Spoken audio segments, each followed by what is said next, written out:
देखिए third question लेते हैं। इसमें फिर से हमसे ये कहा है कि भैया A1/A2 का रेशियो, B1/B2 का रेशियो, C1/C2 का रेशियो, इसको कंपेयर करो आपस में और बताओ कि सिस्टम कंसिस्टेंट होगा या फिर इनकंसिस्टेंट होगा।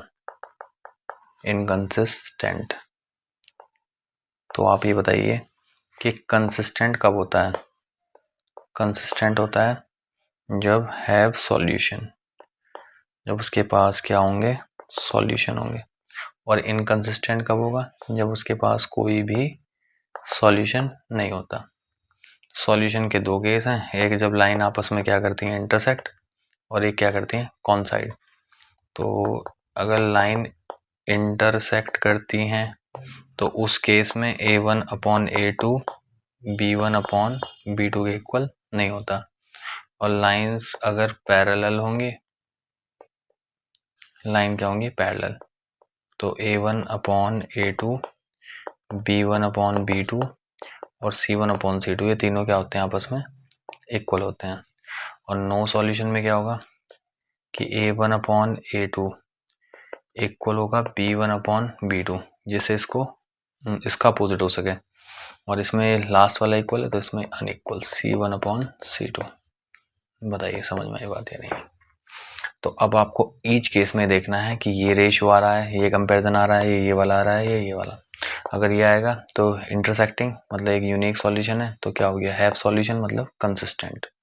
ठीक है ना। इसमें क्या हो जाएगा, फर्स्ट में कंसिस्टेंट, सेकंड में तो बहुत सारे सॉल्यूशन है, इनफाइनाइट सॉल्यूशन है, तो भी क्या हो जाएगा, कंसिस्टेंट।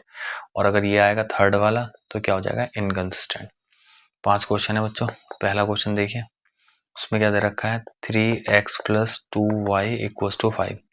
तो आप इसे स्टैंडर्ड फॉर्म में चेंज करिए, ax + 2y - 5 = 0। इसको क्या बोलिए, इक्वेशन फर्स्ट। और इसको कंपेयर करिए a1x b1y प्लस के c1 = 0।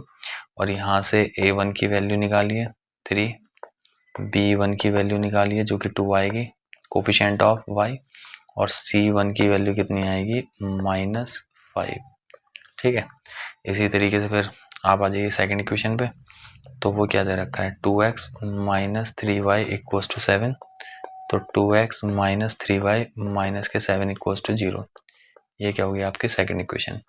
इसको कंपेयर करेंगे a2x + b2y और प्लस के c2 = 0। तो ये कितना हो जाएगा भाई, a2 कितना हो जाएगा, अगर आप इन दोनों को कंपेयर करोगे, इन दोनों को कंपेयर, सॉरी इसको नहीं करेंगे, इसको और इसको कंपेयर करेंगे। ठीक है ना, सेकंड इक्वेशन और उसके स्टैंडर्ड फॉर्म।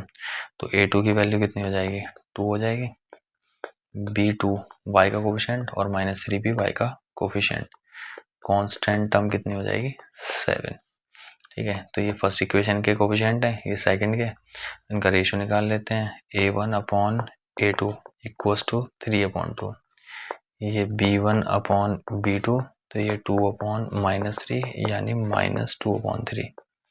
ये c1/c2 ये कितना हो जाएगा, -5/7। तो ये हो जाएगा 5,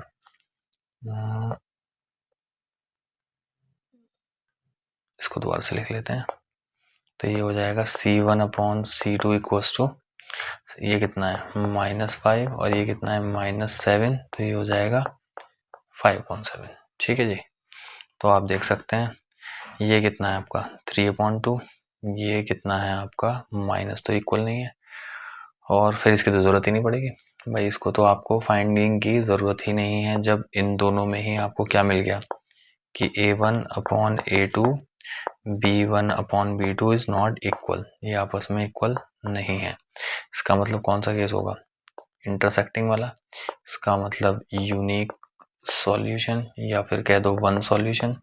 तो सॉल्यूशन तो है, तो सिस्टम इज कंसिस्टेंट। तो हम इसे क्या कह सकते हैं कि सिस्टम कैसा है आपका, कंसिस्टेंट है। तो पहले का आंसर क्या हो गया आपका, कंसिस्टेंट। दूसरा क्वेश्चन लेते हैं बच्चों, सेकंड क्वेश्चन, मतलब इसी का सेकंड पार्ट लेते हैं, सॉरी। ठीक है, देखो सेकंड पार्ट में क्या है, आपको दे रखा है आपको दे रखा है 3/2x + 5/3y और = 7, ये दे रखा है। इसको स्टैंडर्ड फॉर्म में चेंज करेंगे तो ये a1 मतलब ax प्लस by और ये 7 इधर आकर माइनस ये 0, इसको बोलेंगे हम फर्स्ट इक्वेशन। कंपेयर करेंगे स्टैंडर्ड a1x प्लस b1y और प्लस के c1 इक्वल्स टू 0। तो a1 की वैल्यू कितनी आ जाएगी 3/2, ये आपकी a1 की वैल्यू आ गई। b1 की वैल्यू कितनी होगी 5/3 और c1 की वैल्यू कितनी होगी -7। ठीक है बच्चों, फिर सेकंड लिखते हैं। सेकंड क्या है 9x माइनस के 10y इक्वल्स टू 14। तो ये हो जाएगा 9x माइनस के 10y माइनस के 14 इक्वल्स टू 0। ये हो गई आपकी सेकंड इक्वेशन। तो यहाँ से आप क्या निकाल सकते हैं a2 निकाल सकते हैं जो कि 9 है, b2 निकाल सकते हैं जो कि माइनस के 10 है और c2 निकाल सकते हैं जो कि माइनस के 14 है। तो अब रेशियो निकाल लो a1/a2 इक्वल्स टू ये कितना है 3/2 और ये कितना है 9। तो ये न्यूमरेटर, ये डिनोमिनेटर और ये इसका डिनोमिनेटर। तो जो आएगा आपका 3 1 जा 3, 3 3 जा 9, तो ये हो गया 1/6। इसके बाद b1/b2 इक्वल्स टू ये कितना है 5/3 और ये कितना है माइनस के 10। तो 5/3 और -10 भी डिनोमिनेटर में आएगा। ये 5 1 जा 5, 5 2 जा 10, तो ये जगह 1/3 2 जा 6 -6। तो यहीं पे क्लियर हो गया, ठीक है ना, कंफर्म। तो यहीं पे हमें क्या मिल गया कि a1/a2 is not equals to b1/b2, क्योंकि 1/6 और -1/6 आपस में इक्वल नहीं होंगे। तो नहीं होंगे तो फिर इसका क्या होगा यूनिक सॉल्यूशन। एक सॉल्यूशन होगा, यानी ग्राफ कैसा मिलेगा आपको इंटरसेक्टिंग एट अ पॉइंट। तो वो पॉइंट के ही x और y कोऑर्डिनेट क्या होंगे आपके आंसर होंगे।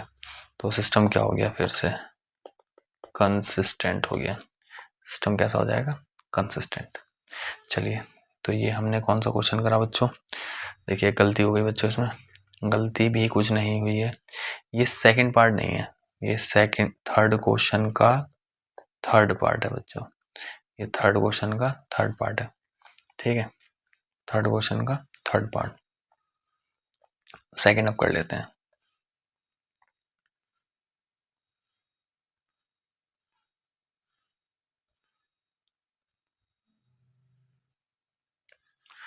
तो देखिए हम थर्ड क्वेश्चन का सेकंड पार्ट करने जा रहे हैं। 2x minus 3y equals to 8। तो हम इसे लिख सकते हैं 2x माइनस 3y माइनस के 8 इक्वल्स टू 0। ये हमारी इक्वेशन फर्स्ट। तो हम इसमें कर सकते हैं a1x b1y प्लस के c1 इक्वल्स टू 0। और अब इन्हें कंपेयर करेंगे तो a1 की वैल्यू कितनी हो गई 2, b1 की वैल्यू कितनी हो गई -3 और c1 की वैल्यू कितनी हो गई -8। आगे बढ़ते हैं। नेक्स्ट क्या है आपका 4x माइनस के 6y इक्वल्स टू 9। इसको लिख सकते हैं माइनस के 4x 6y माइनस के 9 इक्वल्स टू 0। ये हमारी सेकंड इक्वेशन हो जाएगी। तो यहाँ से हमारा a2 कितना हो जाएगा 4, b2 कितना हो जाएगा हमारा -6 और c2 कितना हो जाएगा -9। ये c2 हो गया, ये b2 और ये हुआ आपका a2। फिर से रेशियो निकालेंगे तो a1/a2 ये कितना है 2, ये कितना है 4, तो ये हो गया 1/2। फिर b1/b2 फाइंड करेंगे -3/-6, माइनस माइनस कैंसिल, 3 1 जा 3 2 जा 6, तो ये कितना हो गया 1/2। फिर लास्ट बचता है आपका c1/c2। तो c1/c2 तो -8/-9 यानी 8/9। तो यहाँ से आपको साफ साफ दिख रहा है कि a1/a2 1/2 है और v1/v2 ये दोनों इक्वल है, लेकिन c1, ठीक है, c1 जो है आपका c1 और c2 ये इक्वल नहीं है, क्योंकि ये कितना है 8/9। तो यहाँ से आप चेक कर सकते हैं ये 1/2 है, ये कितना है 1/2। तो इस वजह से दोनों क्या हो गए आपस में इक्वल। ये दोनों किसके इक्वल हो गए 1/2 गए, तो इक्वल हो गए। लेकिन c1/c2 कितना है 8/9, तो ये 8/9 है, तो ये इनके इक्वल नहीं होगा। और ये कंडीशन किसके लिए होती है, ये थर्ड वाले के लिए होती है, यानी नो सॉल्यूशन। और ये नो सॉल्यूशन क्या होते हैं, क्योंकि L1 L2 के क्या होती है पैरेलल, और जब पैरेलल होगी तो कोई पॉइंट कॉमन नहीं होगा, जब तो कोई पॉइंट कॉमन नहीं होगा तो उसका कोई सॉल्यूशन नहीं होगा, और जब सॉल्यूशन नहीं होगा तो सिस्टम क्या हो जाएगा, इनकंसिस्टेंट। क्या हो जाएगा, इनकंसिस्टेंट। ठीक है, हमने पहले फर्स्ट पार्ट किया, फिर हमने थर्ड किया क्योंकि छूट गया था हमसे, और फिर हमने सेकंड किया। अब हम करते हैं बच्चों फोर्थ पार्ट। ठीक है जी, देखो फोर्थ पार्ट में क्या है, फोर्थ पार्ट में है आपका 5x माइनस के 3y इक्वल्स टू 11। तो हम इसको लिख सकते हैं 5x माइनस 3y माइनस के 11 इक्वल्स टू 0। ये हो गई हमारी इक्वेशन 1। ठीक है जी, इसको कंपेयर करेंगे a1x प्लस b1y और प्लस के c1 इक्वल्स टू 0। तो हमारा a1 कितना हो जाएगा 5, b1 कितना हो जाएगा -3, c1 कितना हो जाएगा 11। अब हम दूसरी इक्वेशन लिखते हैं, माइनस के 10x प्लस के 6y इक्वल्स टू -22। इसे चेंज करेंगे तो माइनस के 10x प्लस के 6y और ये प्लस के कितना हो जाएगा 22 इक्वल्स टू 0। ये हो जाएगा आपका सेकंड। इसको कंपेयर करेंगे a2x प्लस b2y और प्लस के c2 इक्वल्स टू 0। तो a2 कितना हो जाएगा आपका -10, b2 कितना हो जाएगा 6 और c2 कितना हो जाएगा आपका 22। ठीक है, तो अब आपके पास a1 b1 c1 ये भी है और a2 b2 c2 भी है। बस आपको इनकी रेशियो निकालनी है, तो आप इनका रेशियो निकाल लीजिए। a1 अपॉन a2 करेंगे तो 5 अपॉन माइनस के 10, तो ये माइनस के 1/2 हो जाएगा। फिर b1 अपॉन b2 करोगे तो ये -3 अपॉन 6, तो ये हो जाएगा -1/2, आपस में इक्वल आ गया। अब बचा क्या आपके पास c1 अपॉन c2, ये c1 है और ये क्या है c2। सही से नहीं दिख रहा हो तो दोबारा लिख देते हैं। ठीक है, तो आपको क्या निकालना है c1 अपॉन c2। तो c1 कितना है बच्चों आपका, c1 है -11। ठीक है, यहाँ चेक कर सकते हैं कितना है -11 और ये कितना है 22।